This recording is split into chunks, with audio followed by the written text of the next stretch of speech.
अस्सलामु अलैकुम दोस्तों, उम्मीद है कि आप हजरात खैर आफियत से होंगे। अल्लाह रब्बुल इज़्ज़त आप लोगों को इसी तरह खुशहाल रखे, आमीन। दोस्तों, तोता खाना जायज़ है या नहीं? एक साहब कह रहे थे कि तोता हलाल है, उसका खाना जायज़ है।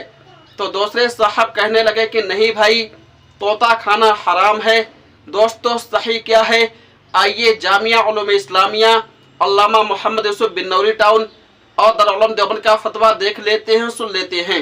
दोस्तों, सबसे पहले हम जामिया उलूम इस्लामिया अल्लामा मोहम्मद यूसुफ बिन्नौरी टाउन का फतवा देखेंगे, उसके बाद दारुल उलूम देवबंद का फतवा देखेंगे। सवाल, क्या तोता खाना जायज़ है?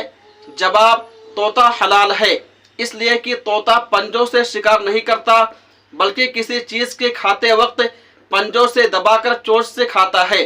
और जिन परिंदों की हुर्मत हदीस में वारद हुई है, वैसे परिंदे हैं जो अपने पंजों से शिकार कर लेते हैं, जैसा कि बाज, चील और शाहीन वगैरह हैं। और तोता वगैरह हवा में उड़ते हुए शिकार नहीं करते हैं, लिहाजा हलाल हैं। फ़कत वल्लाहु आलम। दारुल इफ्ता जामिया उलूम इस्लामिया अल्लामा मोहम्मद यूसुफ बिन्नौरी टाउन।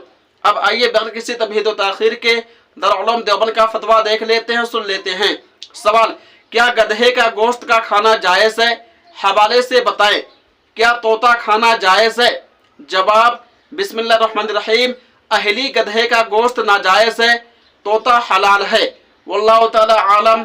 दारुल इफ्ता दारुल उलूम देवबंद। उम्मीद है कि आप हज़रात मुकम्मल वीडियो देख लिए होंगे और दोनों फतवों को मुलाहज़ा कर लिए होंगे और आप लोगों को मालूम हो गया होगा, पता चल गया होगा कि तोता का खाना जायज़ है या नहीं।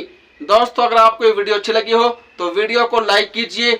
चैनल पे न्यू हैं तो हमारे चैनल फतावा देवबंद 786 को जरूर सब्सक्राइब कर लें। तब तक आप हमें इजाज़त दें। अल्लाह हाफिज़, अपना ख्याल रखिएगा।